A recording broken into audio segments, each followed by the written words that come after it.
Superhero movies gotta be one of the greatest genres of movies ever created. I mean, what isn't there to like about watching your favorite hero beat the absolute brakes off of a villain for 2 hours straight? I've seen 5 movies in theaters this year, and 4 of those movies were superhero movies. One of those 4 being Black Adam, which we're gonna be talking about today. Now, before this video starts, I'm gonna say this right now. Spoiler warning. If you haven't seen the movie yet, literally go see it right now. I promise you nobody will be in that theater. But with that being said, this movie is trash. Like, I'm gonna just tell y'all straight up, this movie is garbage. I'm telling you, if I had $10 left and I literally had to spend that inside a movie theater before I die, I am not seeing Black Adam at all. You will catch me in that gravesite because I'm not gonna watch this movie a second time. If I had to give this movie a rating straight off the dome, I would give it a 3 out of 10. It is that bad. Now, don't get me wrong, the fighting scenes in this movie were amazing. But with that also being said, I mean, a movie can't be carried by its fighting scenes. Imagine if there was a movie that only had good fighting scenes. Terrible writing, terrible acting, terrible everything, except the fighting scenes. It's gonna be a pretty bad movie. And that's pretty much Black Adam in a nutshell. To start off, the characters were mad annoying. I don't know who this little kid was right here, but he literally pissed me off the entire movie. Hypothetically, if I was in the movie and I was Black Adam, I would have hit that kid with a lightning bolt right as I met him. You know when you're trying to go somewhere and your mom's like, yo, you gotta bring your little brother too? That's what it felt like this entire movie. Everywhere this man Black Adam went, this little kid somehow just spawned out of thin air. Like, bro, if this man would have honestly,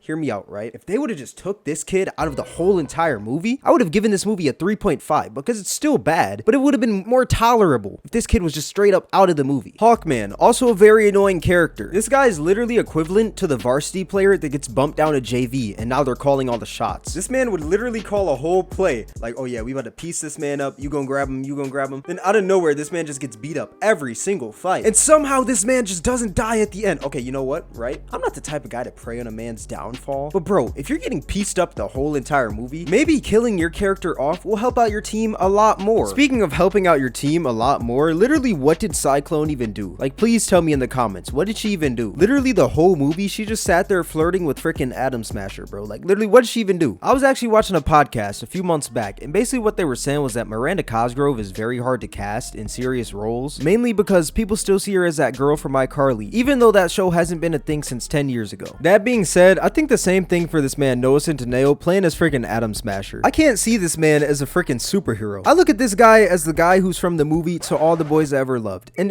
just let me explain.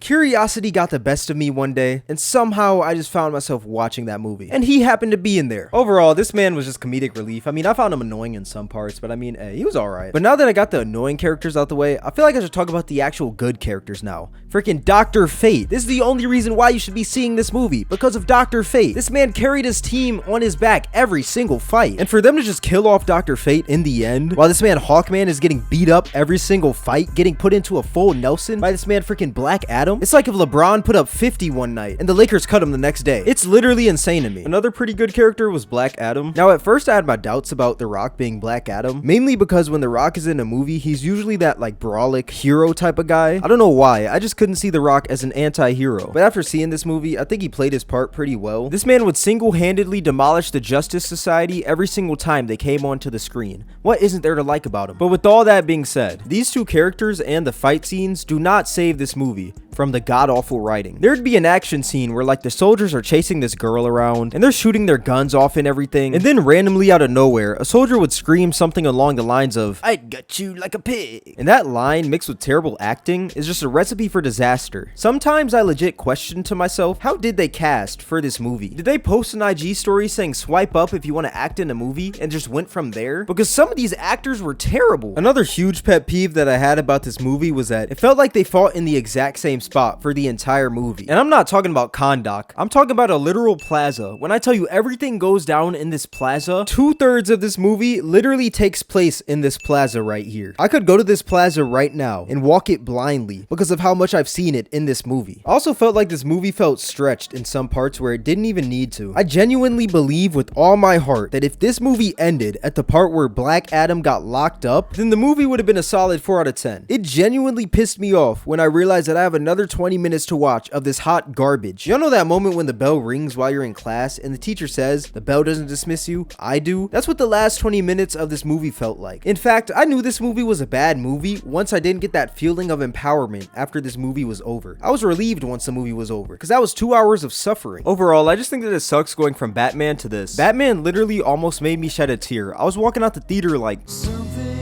in the way While for Black Adam, I just walked out wanting a refund.